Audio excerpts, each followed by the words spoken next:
Hey, good evening, everyone. It's that time again, right? Mm.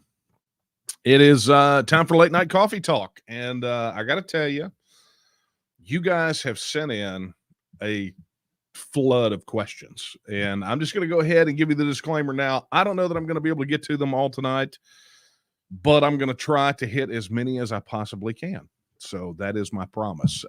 Anyway, thank you guys so much for being here for another late night coffee talk. Very much appreciated. I really enjoy when I can take the time and do this, where you and I get to have a conversation.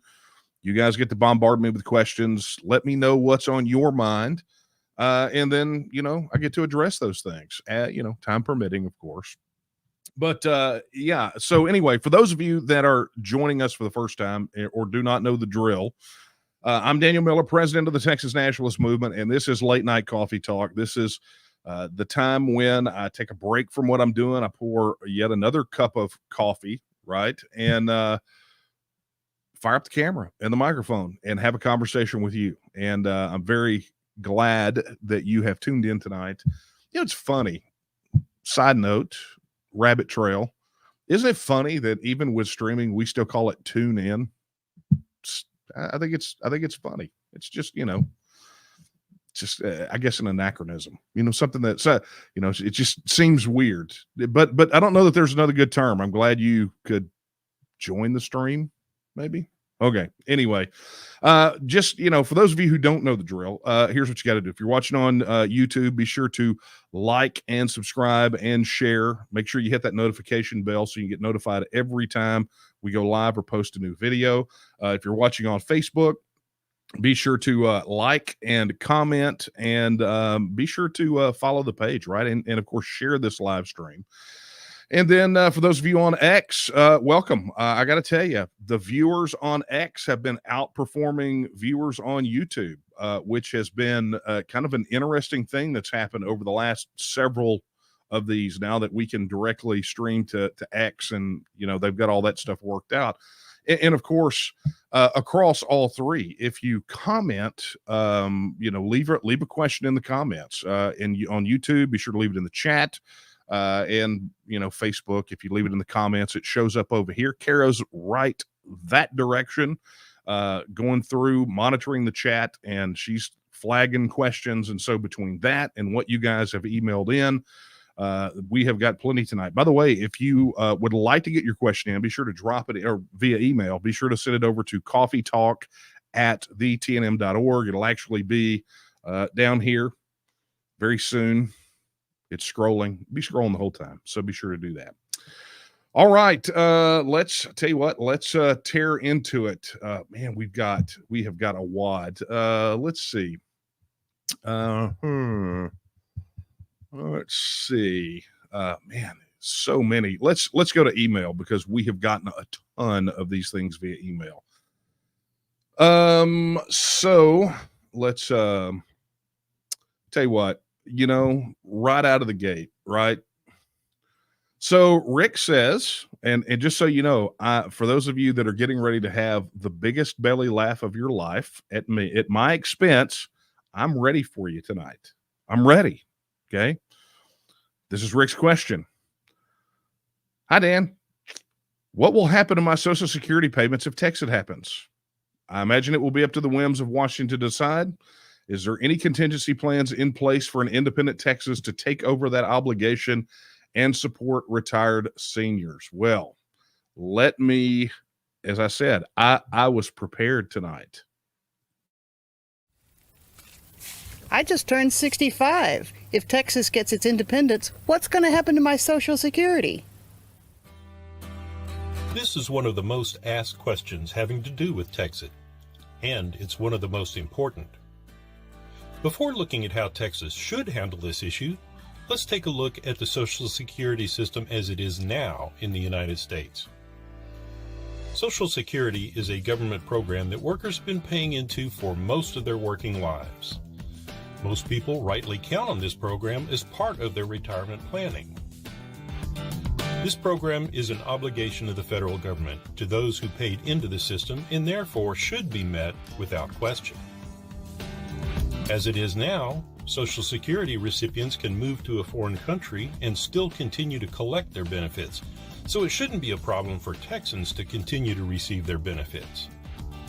Any Texan who is paid into the Social Security system and is currently receiving benefits should continue to receive them.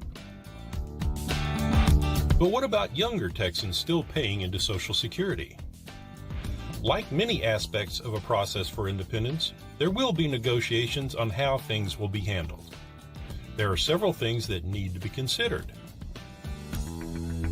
There have been many studies and reports that show an eroding confidence in the federal government's ability to meet its obligation as far as Social Security is concerned. Texans will have to consider if they want to continue to pay into a retirement system that could dry up at any time. In a post-referendum Texas will need to think about Texans first. While we can look for common ground in other areas of negotiation, when it comes to Social Security, Texas must take a no-surrender approach. As we said before, since this is an obligation of the federal government to the people who paid into the system, any Texan who has paid into the system should be able to preserve their accrued benefits. Moving forward, Texans who are currently paying into this system should be given an option to either continue to pay into the U.S. Social Security system or be given the option to opt out of that program completely in favor of a voluntary retirement and pension system similar to the one that already exists for state employees and educators. There are other aspects that will need to be considered and will be part of the post-Texit negotiations, such as allowing employers to seamlessly transfer workers from one place to another without having them pay Social Security taxes in both countries. This is currently a fairly common situation and is already being addressed with totalization agreements with other countries where U.S. citizens are working. The federal Social Security situation is actually a good reason to consider Texas independence. As dismal as the projections have been for the Social Security system, the fact that Texas pays far more to the federal government than it receives back in federal pension benefits means that an independent Texas may be the only way to ensure that your government will do and will be able to do the right thing. More information on this and many other questions you may have about Texas independence are available online at thetnm.org. Come join us. See, I was ready. Because that video, we've had that video up for like 5 years, right? I mean, it's been up, I think, since 2019 was the first time we did it. But anyway, there it is in a nutshell. And that would be exactly the answer that I would give. So there you go, sir. I do appreciate the question, Rick. Thank you so much. And I saw somebody say in the chat or the comments that, yeah, that's a good thing, because if they're asking it, that means they're a first timer, and we appreciate our first timers, right? All right, let's move along here. Here's another one from via email.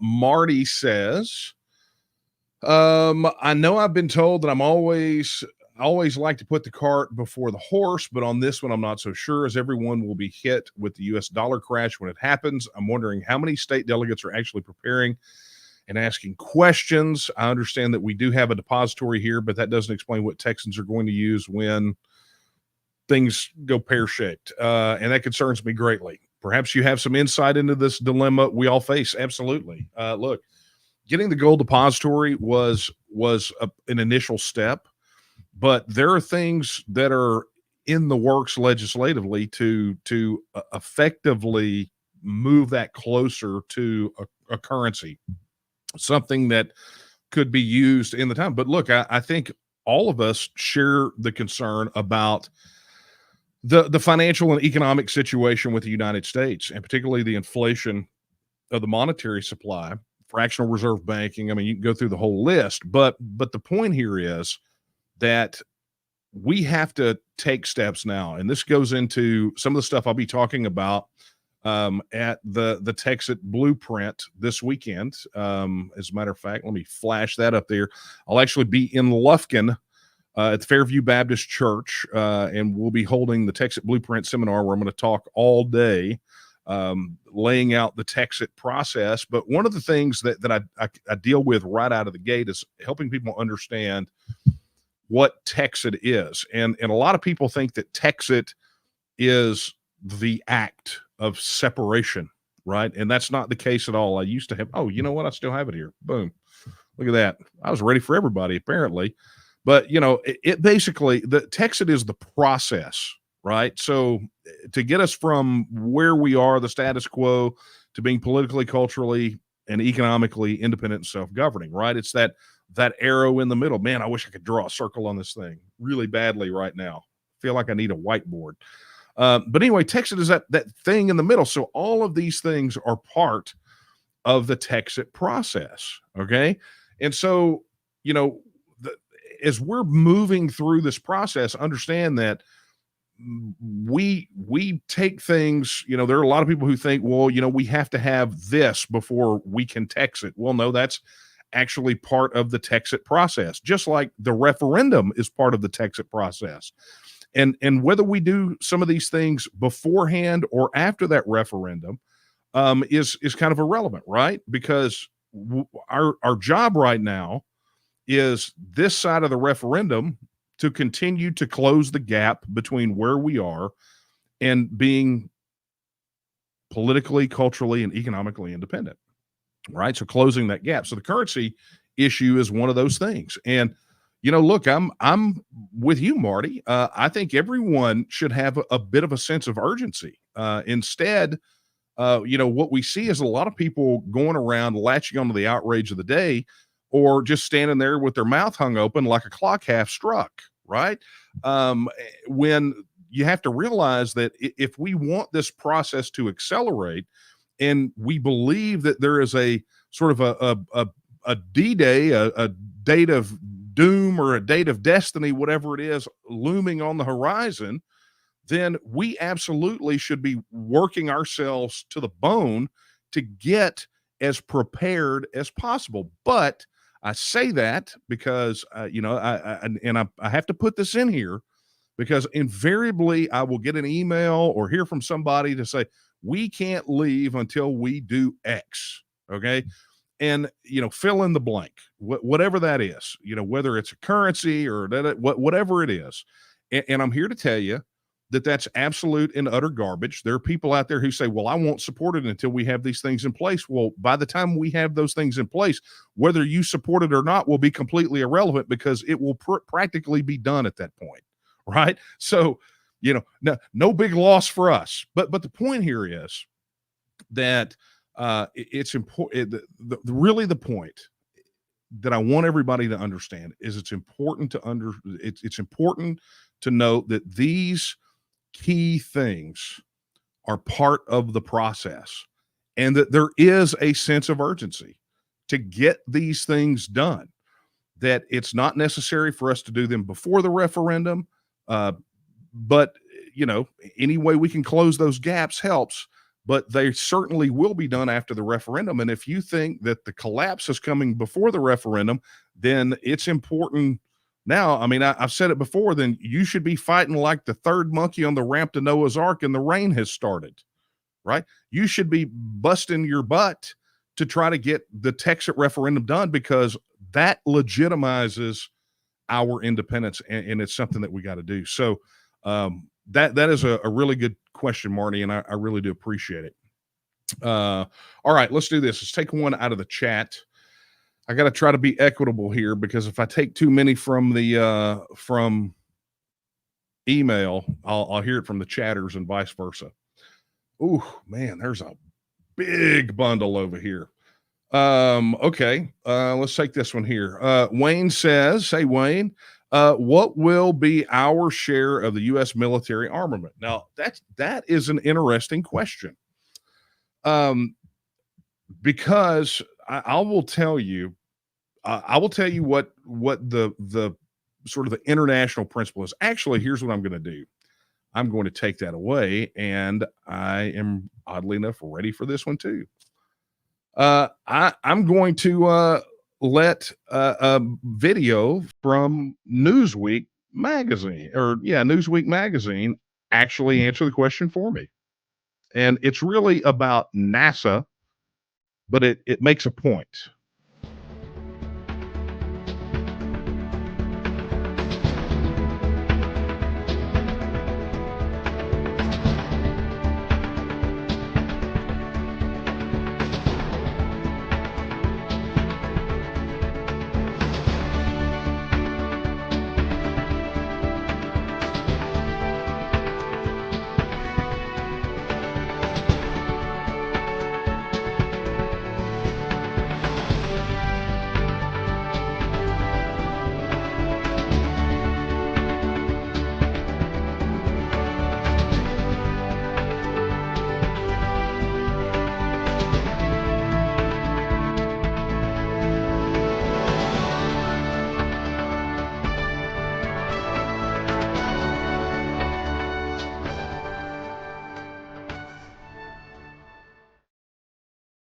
Yeah. Okay. So yeah, it's about NASA, but hopefully what you caught from that was that you've got Kortrup, Dr. Kortrup, actually commenting to Newsweek magazine that essentially those federal assets technically belong to Texas at the moment that we say, hey, look, the referendum passes and we say, boom, we're done. Then that stuff is ours. And to highlight this, and for those of you who did not get to participate when he came into Texas and basically went to, we had him at several different places, but one of the things that he mentioned at one of those locations when he was lecturing was what he witnessed in Quebec. Okay, so here's your tie-in to your question, Wayne, was that I believe it was the second Quebec referendum, that the night of the referendum, or the day of the referendum, the Canadian military started pulling all of their assets out of Quebec, because had the referendum passed, they knew that basically under this law of nations, international law, whatever you want to call it, all of those assets would belong in Quebec, right? And so that means that whatever military assets were there were left would belong to them, right? And Quebec could make a case for that. Now, that's what it states, right? I mean, that's kind of the way things work. However, what you see more often than not, since, say, these independence movements since the 1980s, Soviet Union is a good example. When the Soviet Union broke up and all of these countries spun off of it, there were big negotiations over the division of the Black Sea Fleet, right? The Soviet Navy, because there were some legitimate claims there under international law that some of those republics that broke off from the Soviet Union, a portion of that belonged to them. Okay, so you have to understand that you've got kind of what the letter of the law is, right?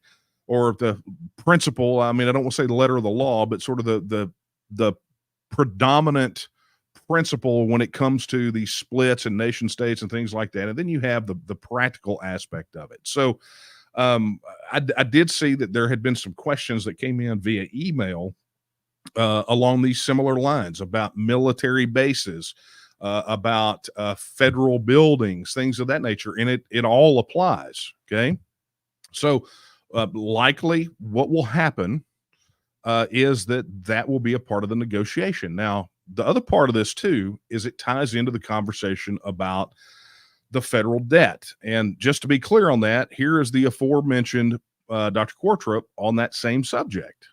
Bruce wants to know, the United States has $31 trillion in debt and growing.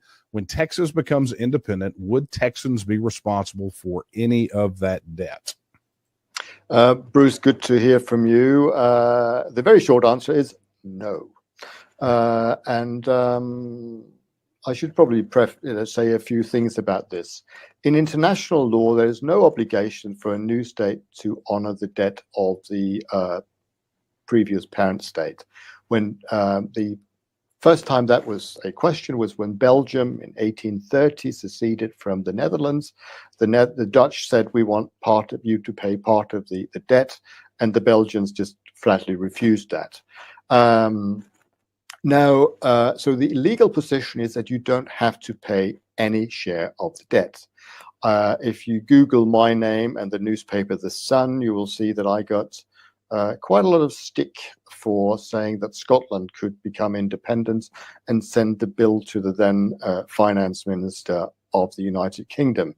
Now, you have to have a thick skin to be in my profession, but I'm pretty happy to be to get into fights when I know that I'm right and I know that I can win.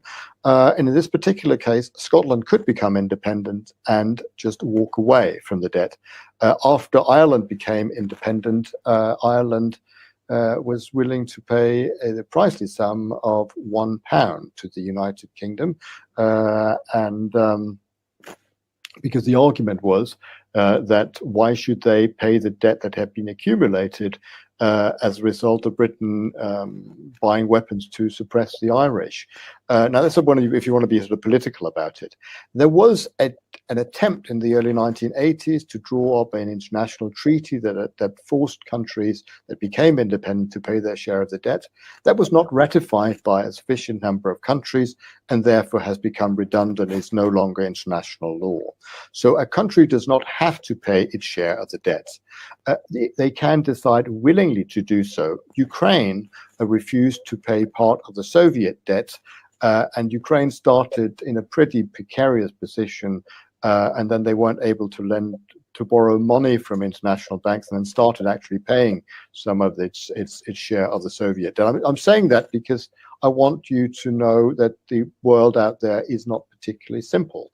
And if you're starting your life as a poor country, it might be quite difficult for you to get, frankly, the banks to lend you the money.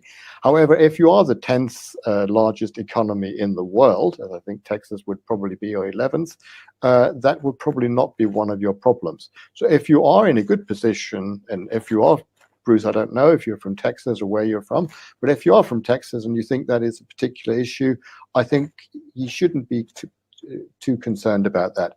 They also, when Czechoslovakia broke up into Slovakia and the Czech Republic, they decided to pay a sort of percentage share. So they divvied up the current debt by the number of people living in each of the two countries, and then paid a proportion of that. So there are all sorts of ways in which you can pay your debt.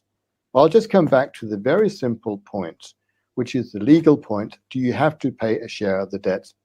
And frankly, Texas could become independent and send the bill to Mrs. Yellen, I think her name is, isn't she?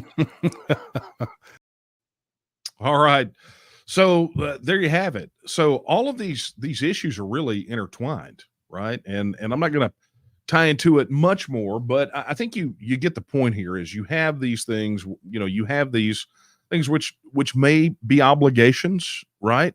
And you have things that, that are just, you have no obligation at all, but then you have the practical matter of what it looks like on the other side and what that does to relations on the other side. So excuse me. So, when you talk about things like the military bases or the federal buildings and, or the federal debt, right? By the way, I never call it the national debt. It's the federal debt. I think we should all get in that camp and quit calling it the national debt. It's the federal debt. It is the debt of the federal system, not the debt of a people, right? So, but that pretty well, I think, covers it. And actually, I think I knocked out about 6 questions with that one. So thanks for that, Wayne. Okay, since I did 2 from email, I got to do 2 from chat. So let's go pull another one. Here we go. Man, you guys are very chatty tonight. Let's take this one. Henry Metzler says, would different countries align with Texas and with Texas? Look, Texas is going to be like any other self-governing independent nation, right? We're going to have our own foreign policy. We're going to have our own embassies and our own passports and our own diplomats, and all of those things. We will have our own trade agreements. We will have, I mean, that's what it means to be a nation among nations, right? Think about the quote that you will hear at the very end of this tonight. Sam Houston said that Texas will again lift its head and stand among the nations. That means it will stand as a peer with other nations of the world. Think about the words that Jefferson penned in the Declaration of Independence when they asserted that the 13 colonies now constitute 13 independent states, and constantly referred to Great Britain as a state. They were essentially saying we are now elevating ourselves to that same status claimed by Great Britain. You know, we are now 13 self-governing independent nation states, right? And so that's the act that we're talking about. You know, when you talk about alignment, you know, that's a foreign policy topic for the people of Texas to decide. Understand that we have zero say in our foreign policy right now, right? The federal government seems very kind of all over the place with their foreign policy, right? And we have no say in it, right? We have to go, Texas has to go where the federal government goes. And let's be honest, they haven't exactly been scoring an A on their foreign policy report cards. So, you know, having Texas have the ability to set its own foreign policy and determine the level of relationship that we want with any other self-governing independent nation, I think is really a big benefit of Texas independence. You know, I subscribe, and this is just my personal opinion, but I would prefer Texas not engage in you know, in sort of meddling type foreign policy, right? I think we need to look at adversaries as adversaries. And I think we need to protect our homeland, right here in Texas. And we need to treat adversaries as adversaries. And then with everyone else, it's like peace, friendship, trade, commerce, right? That's it. Not getting entangled in everybody else's business, man. Nobody likes a nosy neighbor, do they? I know I don't. Oh, and by the way, I don't know if you're watching tonight, but whoever planted the tiny American flag at the end of my driveway, thank you for that. I don't think you thought that I would have the same I don't think that I had the same reaction that you wanted me to have, but I think it's hilarious because it did remind me that after the guys got done mowing the yard, we got to put our Text It Now sign back out. So thanks for that. But anyway, Henry, thanks for that question. All right, let's go back over here to the email. Man, I gotta make hay while the sun shines here. Let me speed this bad boy up. Okay. Guys, for those of you who sent in like 6 questions, understand that I may only get to one of them. Okay. Because there's a lot, and I just want to make sure that we get to everyone. Okay. Okay, this is from someone who did not sign. All right, so let me see. It's all caps. Okay. Howdy, y'all. Thank you for all y'all are doing. No, thank you. To help further our freedom, I have a few questions I'd like to ask. Okay, let's see. Let's get down to the question. I wanted to know, will Texas restore her original borders? Okay. And the answer is we sold it. And that means the fact that we sold it and received the money for it means that we don't have any claim to it. However, interestingly enough, I think a good case could be made that if counties from those states wanted to join Texas, I think they could probably do that.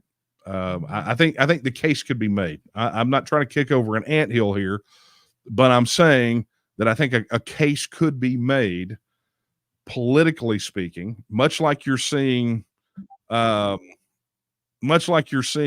know, the greater Idaho movement, right? Counties from Oregon wanting to shift over to Idaho.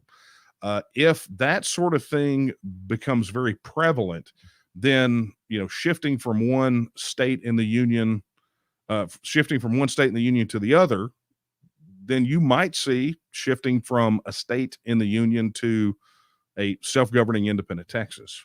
So I think that's interesting. All right. And actually, for those of you who are talking about the Pantex facility, I think I actually covered that. I got multiple questions about that tonight. So anyway, covered that in the previous one. So anyway, thank you, whoever you are. You did not sign your email, so I don't get to thank you by name. Okay. So let me do this because I'm going to come over here. And first thing I'm going to do is mute our leadership team chat because, live stream notifications. All right. So next on the hit parade, let's take some from the chat.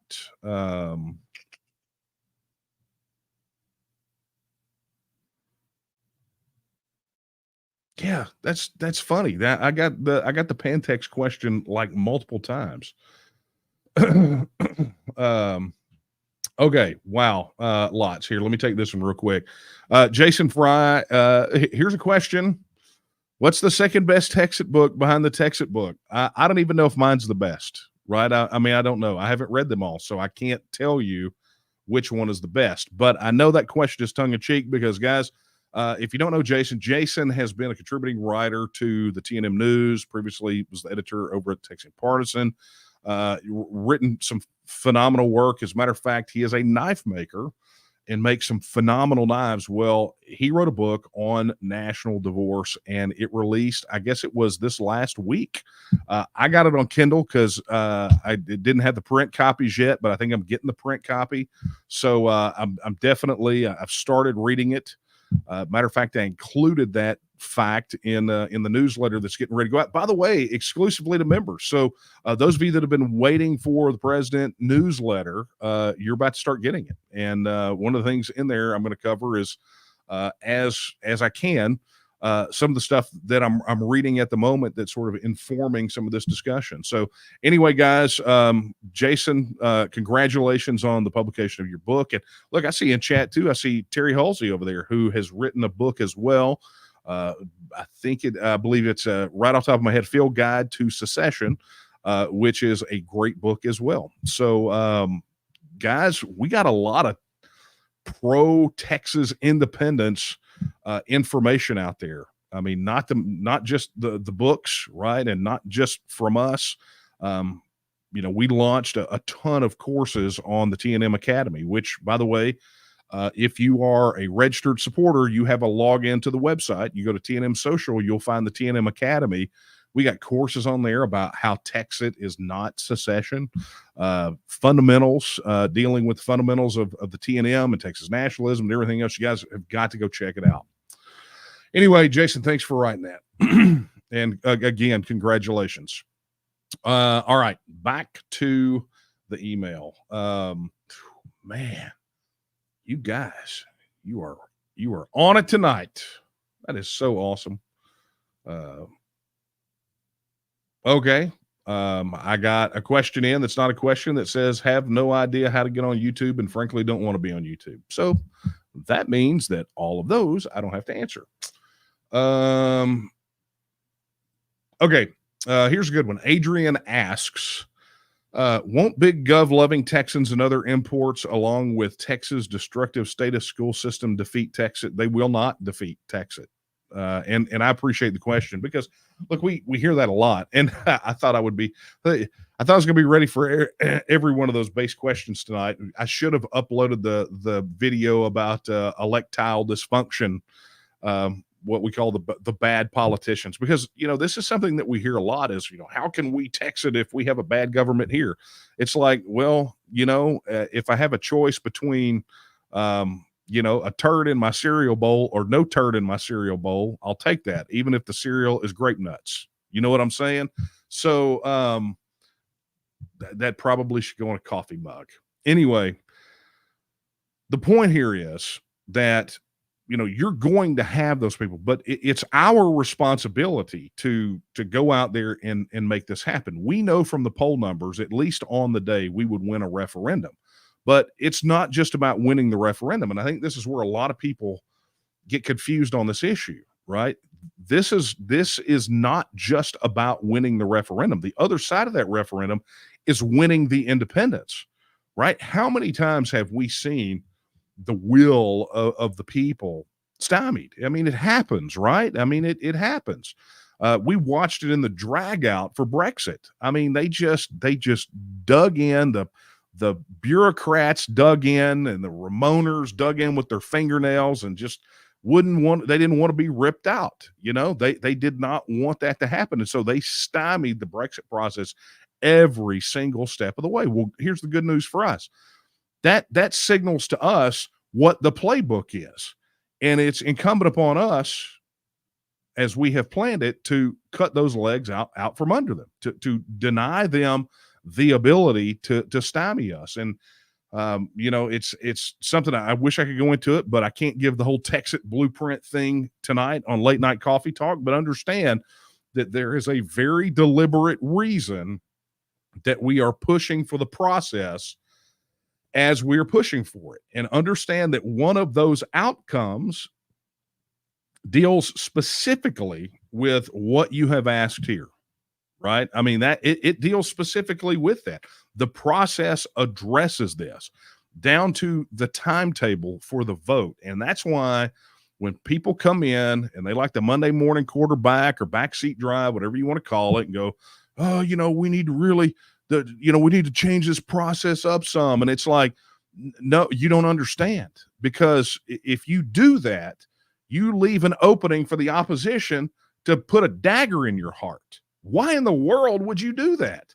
But, it's just a lot of times just amateur hour, and look, I get honest feedback. I appreciate that. I appreciate sincere disagreement, but only when it's backed up by facts. And understand that we are working a plan that has been extremely well thought out. Again, one of my favorite criticisms from people is, you really haven't thought this through. It's like, yeah, we actually have. And if you were at Texas Blueprint in Greenville, or if you're going to be at Texas Blueprint in Lufkin, then you're going to find out. I mean, we have an entire research library packed with academic works and law and constitutional law and political information and everything else that we pull this from. This plan is this way for a reason. And Adrian, your concerns are part of the reason that the process and the plan is as it is. You gotta structure this to deny the opposition opportunities to torpedo your independence. Because if you give them an opening, they will take it. So you can't give them any openings. Anyway, Adrian, thank you so much for that. All right. Okay, this is good. I'm taking another one from email real quick. I'm gonna get back over to chat. Buddy says, Brian McClanahan says that because the states entered the union by convention, they should leave by convention. Texas is different. Any thoughts on that? Yeah, I mean, look, I understand Brian's position. I've actually talked about it on here before. If you guys aren't familiar, Professor Brian McClanahan, very, very smart guy. I am a huge fan of his. I would love to interview him on the podcast sometime. And I agree with a lot of what he says. I mean, if you want to understand some of that fundamental construction of the union, Brian's the guy. And Brian's position has been that the convention is the best way to go. I believe that's a position that's rooted in history and tradition, and I respect that viewpoint. But I don't agree with it, and it may be one of the places that Brian and I will never see eye to eye on this particular issue. But understand that Texas, we actually had. I mean, there was this whole thing. Texas has always been a little bit of an odd bird, and how we joined the union is very. I mean, that's a whole discussion one night. Maybe that's an entire podcast episode where I go through that. But how it entered is a little bit different. And understand that how we exit is not contingent upon, and this goes for any state, how we exit is not contingent upon how we entered, right? and I refer you back to Article 1, Section 2 of the Texas Constitution. You get down to that part where the people have at all times the inalienable right to alter, reform, or abolish their government in such manner as they may think expedient, right? So understand that means, as an inalienable right, it must be, we have to respect that. Everything we do in the TNM has to be respectful and uphold Article 1, Section 2. And frankly, any politician that gets elected here should be completely chastised if they don't understand at a visceral level what Article 1, Section 2 is and what it means. But it also means that we can do it in such manner as we may think expedient. Okay, so what that means is you have to have a full expression of the will of the people of Texas. That has to take place. Article 1, Section 2 means that it's non-negotiable because it's an inalienable right. If you try to process this in some way that bypasses the collective will of the people to do this thing, then that is no different than saying, well, let's go take away guns, or let's go, put a padlock on your church. Let's, shut you up for political speech, whatever it is, right? It's a fundamental right. So that being said, Texas has the absolute ability to exit any way that it wants to. And frankly, I believe any other state in the union holds that exact same right? Because if it's an inalienable right, then it's not just an inalienable right for us, it's an inalienable right for the people of Louisiana. I mean, they are a body politic, or the people of New Hampshire, or the people of California, or the people of Alaska, or any of those places. So it's important to understand. And look, Brian and I have never had a direct conversation about this. And I'm sure that if we did, I'm not going to debate him, because I don't debate friends. And I would, even though we haven't had a direct conversation, I would still consider him a friend. I mean, I'm kind of a fan, right? But my point here is that it really could be one of the few points of disagreement, right? And I don't know how staunch he is on the issue of it must be by convention, but he definitely believes that it's a viable process. I've got challenges with its application here in Texas, right? And particularly in the 21st century. But that's really kind of minutia. That's really deep stuff to talk about. Ultimately, we know that there must be an expression of the will of the people of Texas on which direction they want to go. Do they want to stay, or do they want to leave? If the people of Texas decide they want to leave, then it's done. That's the direction. That's the place that we're going. So it's a very, very interesting conversation to have. And thank you for that, buddy. I appreciate it. All right. I promise I was going to get back over here to chat. Let me do that. Man, you guys are really... Michael says, speaking of, are we going to get a vote on Texas? I'm sure at some point, but I will tell you that we're going, I don't know if you guys read the article on the TNM news site where the article was about everything that's happened in 2024, kind of setting the stage for 2025. I will tell you, just like I do every single time, this is not contingent upon me. This is not contingent upon Kara or Nate or Daphne or any of the rest of the national leadership team, Regina, Cheryl, anybody. It's not contingent upon us. It's contingent upon the people of Texas. I cannot wave a magic wand. We can't gather together and sign a letter and say the vote is going to happen. No, there's a process. There's a process that has to be followed. And our role that we have to play is to organize, right? Inform, right? Engage, act, organize our people, and then go act and push people in that direction to get this thing done, to bring the political pressure to bear, to model, to create that nation state that needs to be created. I think a lot of people somehow just don't get the fact that it's an organized effort, right? If you're part of what we're doing, then you got to be a part. We can't be over here collecting, 6,000 emails from people saying, why don't we have billboards? Why don't we have radio ads? Why don't we, what is it going to take to put pressure on Governor Abbott or the legislators or whatever? And I go look, and 6,000 of those people, not a single one of them have contributed, haven't volunteered, that sort of thing, right? understanding that, goodwill and best wishes, that's not a currency. That is a way to sort of soothe somebody's conscience, right? But understand that the power that we have the ability, y'all have the ability to, because there's so many of you, you have the ability right now to go and each one of you say, you know what, I'm giving $5, or I'm going to become a member, or you know what, I'm going to volunteer and I'm going to go out there and help contact voters, right? Or I'm going to take things, I'm going to go share them on social media. I'm going to grow the movement. You have the ability to do that. And if you do it in sufficient numbers, then you get your vote on Texit. If you do not do it in sufficient numbers, you do not get the vote on Texit. And I will be here in 2 years having the same conversation, answering the same kind of question about, are we going to get a vote on Texit? Just like I did. I can remember being at the Capitol, 2009, 2010. I spoke at a rally there on the South Steps, and I came off, and the first thing the guy asked is, well, you know, how long is this going to take? And my answer was, how long are you going to let it take? How long? You know, this is not a dictatorship. Daniel Miller doesn't get to sign off on a piece of paper and say, we get a vote on Texit. There is a way these things are done. And if you want it to happen, then you will help make it happen.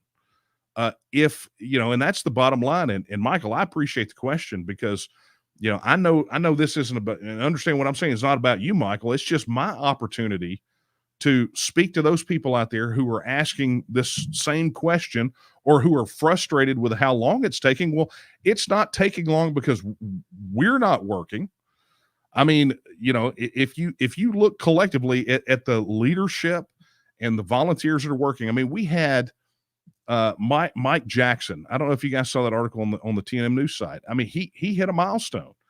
He connected 500. He registered 500 supporters, new supporters. That's Texans out there who felt like we do, but had no idea how to get plugged into the organization to help make it possible. That's big. But what we need is we need 1,000 Mike Jacksons or 10,000 Mike Jacksons.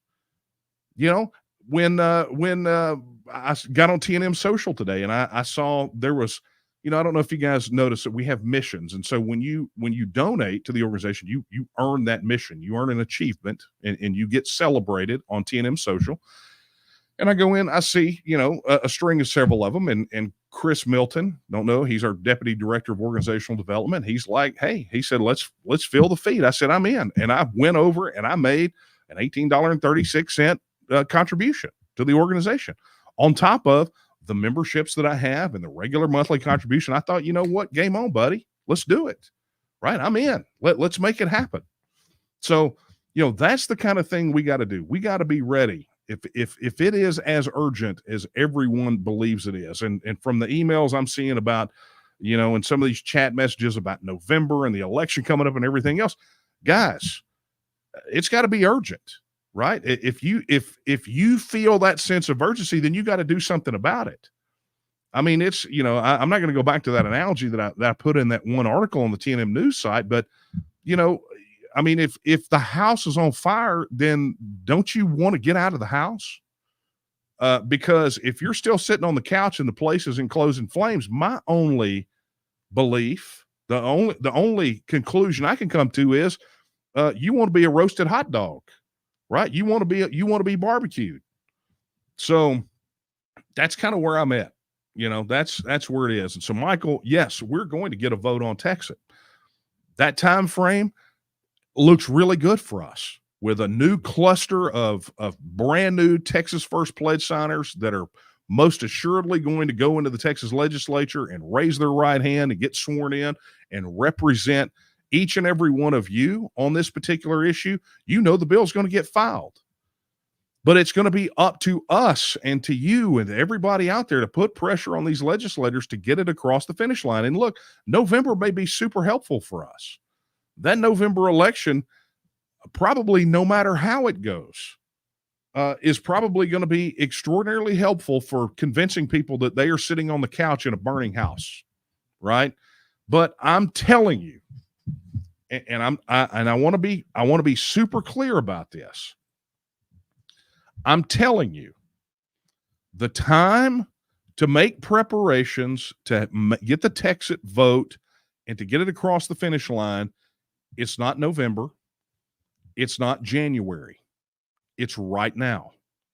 Right? I don't want, because we got to be stocking up resources, right? We need volunteers plugged in. We need our county groups spun up. We need all these things to take place now, because in November, when November whatever happens, we're going to it's going to be like drinking out of a fire hose for us over here. If we're not ready, if we're not resourced up with people and contributions and all those sorts of things, guess what's going to happen? We're going to wind up going into January, and people are going to be, suddenly they're going to be like, oh, I'm all about Texas independence. How come you don't have billboards? How come you don't have, all those things I talked about before? It's going to be all that nonsense. And it's like the time to plan and prepare was then. And we'll be playing catch up. Don't play catch up. Get ahead of the curve. Help us get ahead of the curve. I've told you what all to do tonight. But anyway, thank you for the question, man. I appreciate that, Michael. Wow. Yeah, I see a lot of those questions. Jim, I mean, this is what Jim's question's about. What I just said. What if Trump doesn't win? Are we prepared for the consequences? Look, if Trump wins or doesn't win, it's no difference to us. Texas should be a self-governing independent nation. But the point is, are we prepared for the consequences? Well, are we? I mean, I know that we are, or we're doing the best that we can to be ready to rock and roll, to be able to get to do the things we got to do to push forward to get the Texas legislation across the finish line. I mean, it could be a slam dunk for us, but only if we're ready. Because while we have a cluster of great legislators going in that signed the Texas First Pledge, you've got some guys going in the legislature that are dyed-in-the-wool establishment hacks or lack courage, just like you do pretty much in any type of deliberative body, right? But the point here is that given the sufficient pressure, public pressure, given sufficient external circumstances, they will come to heel. They'll understand that this is the thing. Look, give us the vote. If you think it's a dumb idea and you think that this is a fringe thing, give us the vote and we will find out. It's as simple as that. All right. Thanks, Jim. All right. Let me get over here to the email. Man, you guys are really giving it tonight. Okay. So we did that one.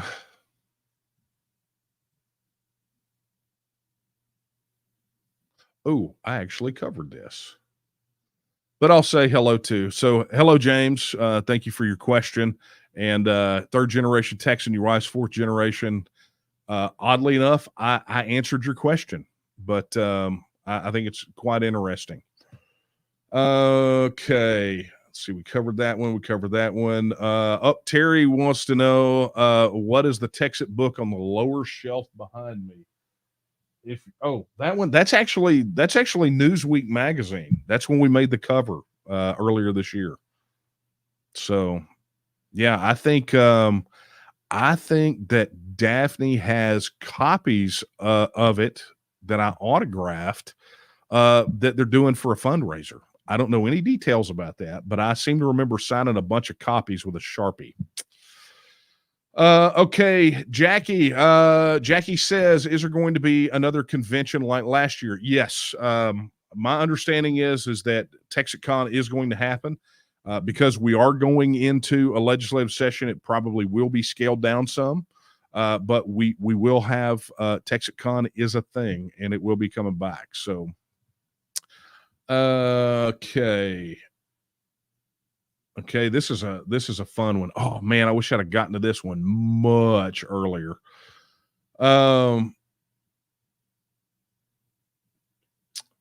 Chris wants to know, he said, this would be a massive change in Texas, but imagine a House of Representatives that had not 150 seats, but 254 to represent each county. Would a Texas Independence Referendum Act bill then have an easier time getting to the floor in session?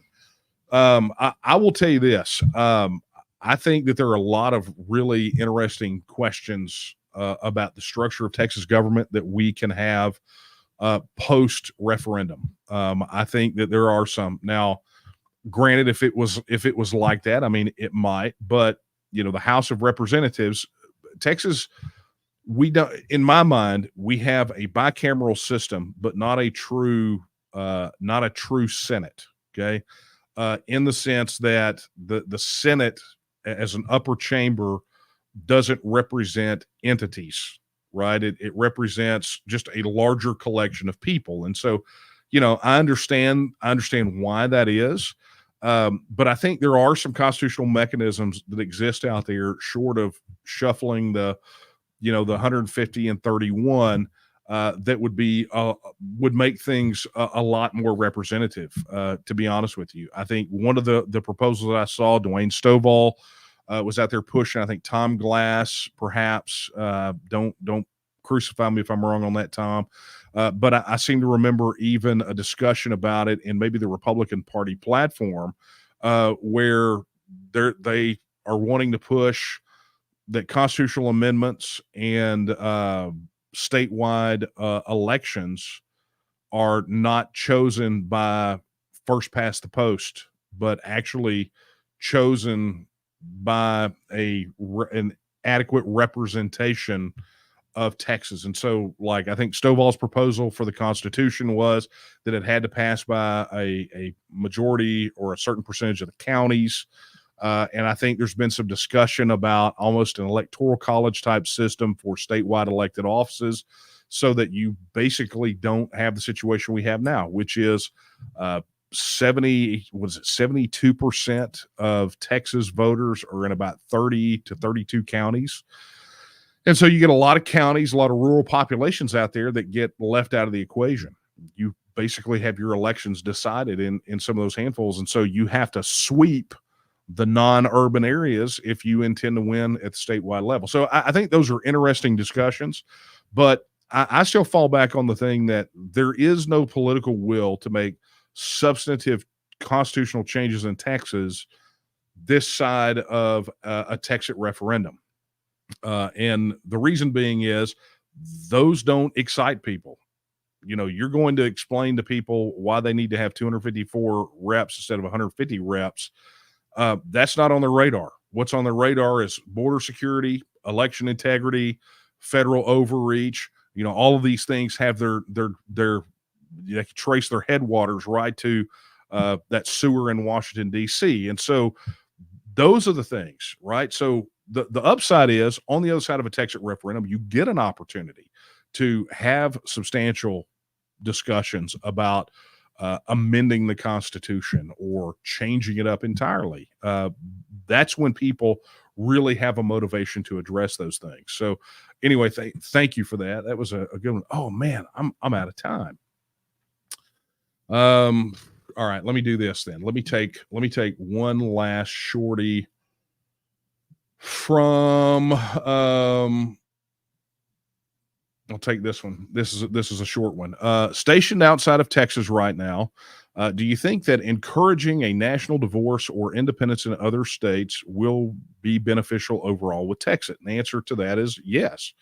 We know that there are independence movements in other states right now, and we're in communication with them. Whether it's the Cal-Exit movement in California or NH-Exit Now in New Hampshire, the Alaskan Independence Party, Free Louisiana, the nascent Flexit movement. There are others. I did an interview with good old Professor Wall the other day. We need to get that posted on the news site, by the way.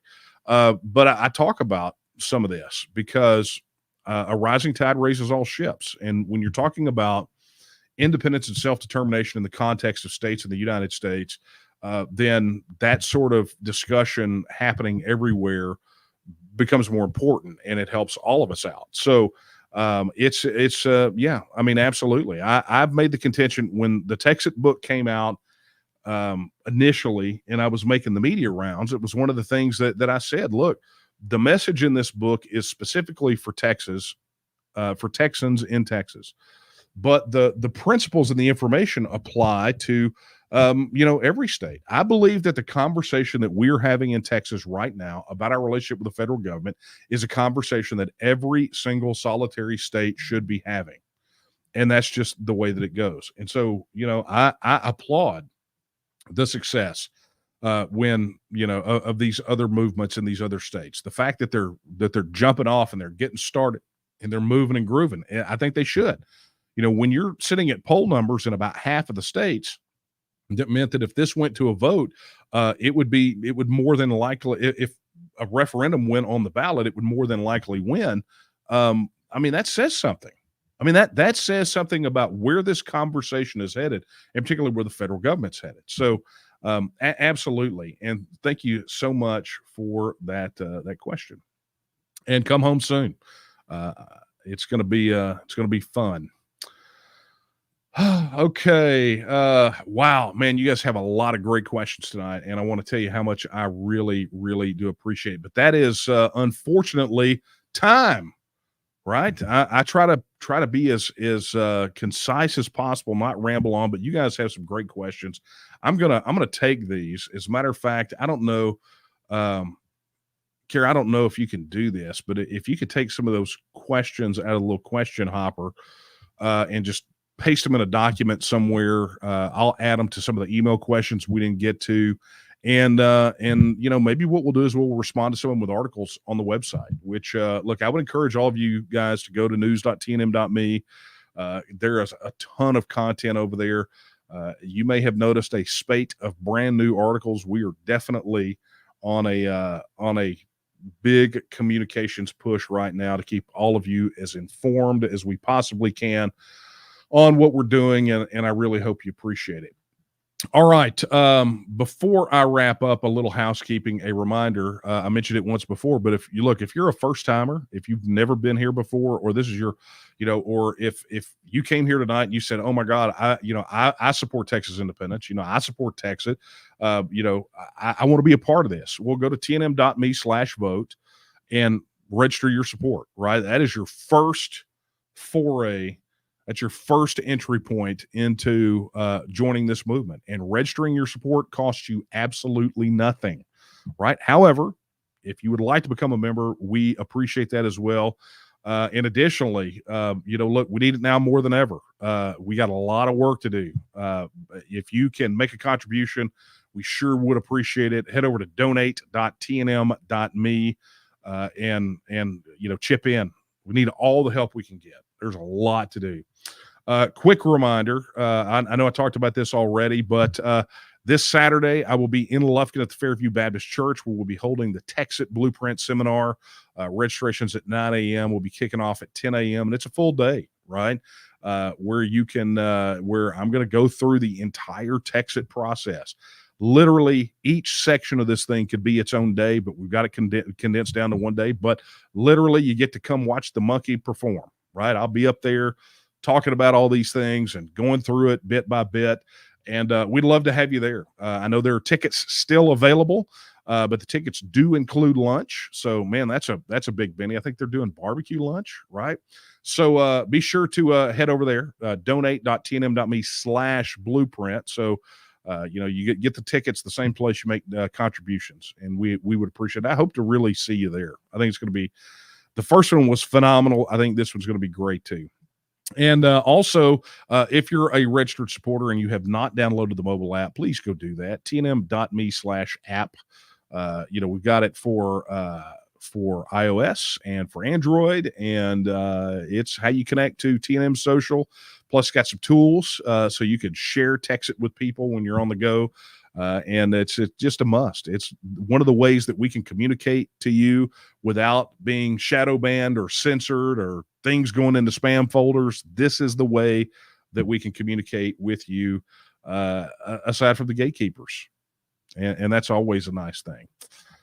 Okay, my friends, that is going to be a wrap. So, I really enjoyed this tonight.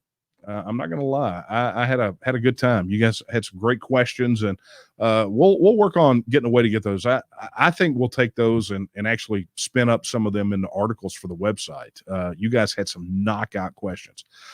I will see you. The next Late Night Coffee Talk will be the second Wednesday of October, right? So I will see you in really, I guess, a couple of weeks, right? And we're going to do this again. And who knows, maybe if enough of you send an email in or drop comments on the posts or the videos, saying that you want another one, maybe I'll hop on next week and do it, right? But if not, you'll see me the second Wednesday of October. So that being said, I will leave you with the words that I leave you with. I've actually already said them during this, but I will leave you with the words I always leave you with when we're together. They're not my words. They're the words of Sam Houston when he said that Texas will again lift its head and stand among the nations. I believe that time is now, and the question is, will you stand with her? Good night, everyone.